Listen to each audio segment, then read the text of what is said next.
What is up, guys? Teddy Cornwell here. Welcome to the Underdog Talk, the world's most underrated podcast on earth. And there's just something about the underdog.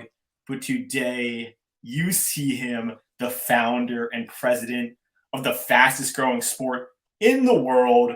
I mean, the one and only Mr. David Feldman. How are you doing today, sir? I'm doing good, Teddy, man. Thanks for having me.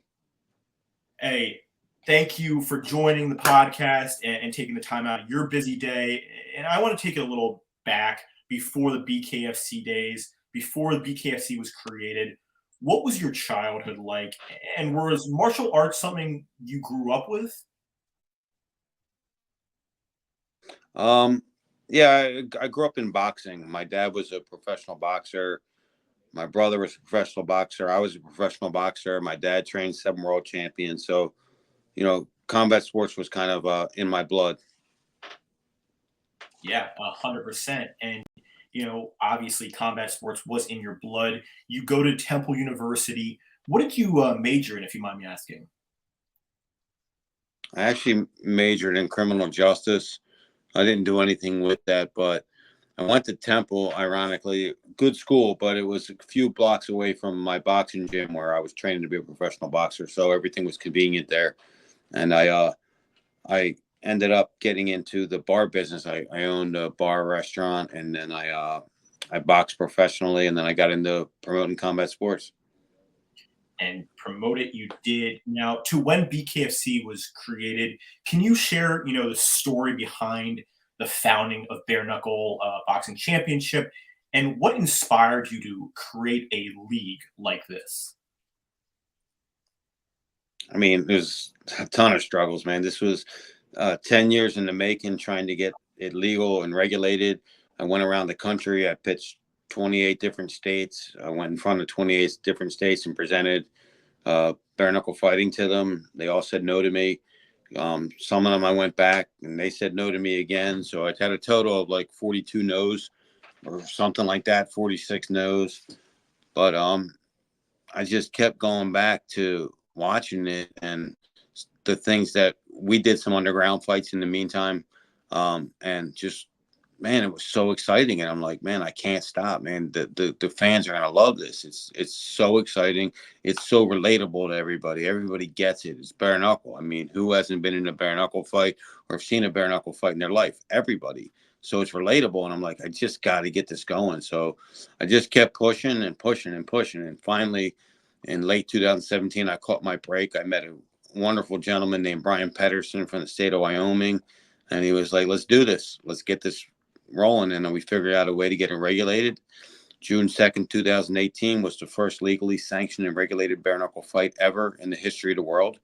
And from that moment on, we just blew up, man. We just kept going and going and growing and pushing the envelope and doing more shows and trying to do new things and just, getting more and more people excited and interested in this. And finally, we got former boxing world champions, former UFC world champions, all these kind of guys getting involved in the organization. And the thing really just went to another level. Really, in the last year, it took an unbelievable turn for us, and gained a ton of momentum, a ton of popularity, and that allowed us to get a ton of the right investors on board, and a lot of other things are really about to pop for us in the next couple of months. And I'm going to my first match Underdog Talk next Friday in Virginia. And Lord, I am excited. There's going to be some good people. We had one of the guys, Kerry Caprio, on the podcast, and we're going to go cheer him on Underdog Talk. But man, it's going to be exciting, and I cannot wait to go. Now, as we've kind of learned, Underdog Talk, to be successful, you got to put your blood, your sweat, and your tears ultimately into something to be successful. And David did, and now am I right, in 25 states it's sanctioned? We're actually at 32 now, 32 states. Probably could be at 45 states right now, but some of them we just aren't going to promote fights in right now. Like, we're not going to Hawaii or Alaska anytime soon. We're not going to some of the smaller states, so it doesn't make sense for us. But I think more importantly, the way I should say it is, we're only 2 or 3 states away from having all the states we want to be opened up right now. Okay, and obviously continuing on that success, I saw that Conor McGregor Forged Irish Stout is now official partner of BKFC. How big was that getting backed by the Irish legend McGregor? I mean, it's huge. You know, he came to one of our fights. He became a fan. He posted about us for months afterwards. He talked about bare knuckle fights, and you know, we ended up talking, and we got a deal done. And you know, he loves this. I mean, it's Irish heritage, right? This is the roots. This is where it came from, and he loves it. And you know, when the most popular combat sports athlete in the world talks about your product, talks about your sport, and encourages people to watch it, you know, you can't pay for things like that. And I saw that you were also on Jeopardy, and Jeopardy, you can't pay for that either, David. I mean, you guys are really making the traction, and people are wondering, David, if after the fight, Conor McGregor decides to join bare knuckle fighting, is that a thing? I don't think it is. I mean, listen, I would love it to be a thing. I don't think it becomes a thing. I mean, he's tied in very, very strongly with the UFC. I don't think anything happens there. But, you know, as long as he keeps talking about us, as long as he keeps encouraging other guys to fight for us, and, you know, you can't really beat that. So we'll take it. As far as what he does, you know, who knows if he ever fights again anywhere, right? So we don't know until we see it. But he's been a great partner, and I think he's going to continue to be a great partner for us. 100%. Now, where do you see BKFC down the line? Is there anything in the works that we're allowed to know about, David? Any big things coming to the sport? I mean, you know, we not. I mean, I'm sorry, but you know, you can't talk about it a lot because if you talk about it, it ruins the deals. But we have this TV deal I've been working on for a while. It looks like it's right there on the 1 yard line now. So I think we're going to get a TV deal.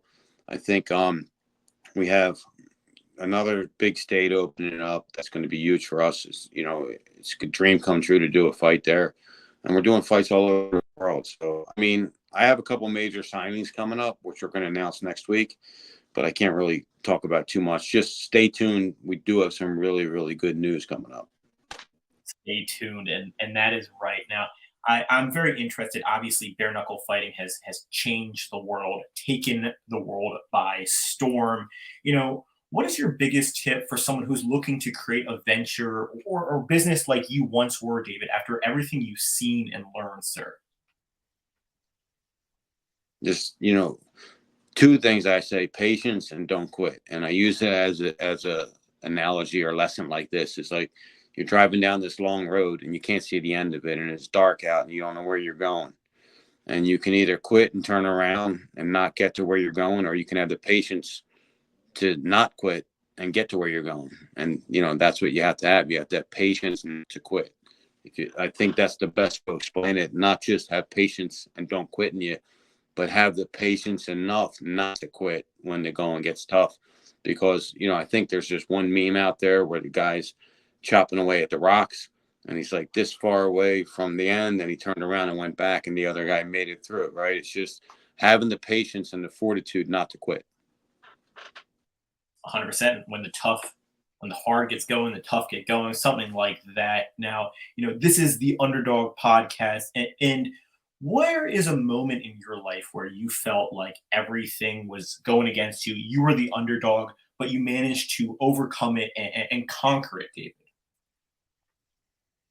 November 2016, I was at a very bad point in my life. I got turned down again by another state. I was going through a bad marriage. I um, got diagnosed with cancer, and I was broke. And I went to a bridge near me, grabbed the end of the bridge, and I was about to jump off. And I just something came across me from my seeing a vision of my mother, who was very instrumental in me never quitting. And I was like, you know, what the hell are you doing, man? And I got in my car and made a video. I said, I'll never be in this place again. I'm only going forward, and I'm going to be, you know, I'm going to create some really great stuff in my life, man. And I did. It's just, again, have the not quitting you, right? But you get, everybody has a breaking point. Everybody gets to a point where things are getting bad for them, and everybody has a point where they want to give up and they want to quit. But it's to have that inside of you and to turn that around. I think that really says a lot about the kind of man you are, the kind of woman you are, just the kind of person you are. But there's going to be times in your life when things are going to get really rough, and you're going to want to jump off a bridge, and you don't, and you turn around and you walk away from it, and you give yourself every excuse in the world to succeed instead of every excuse in the world to fail. And that hit home with me, David. Is obviously a lot of people have struggled, and thank you for sharing that story. And I think when you hit that rock bottom, there's only one way to go, and that is to go up.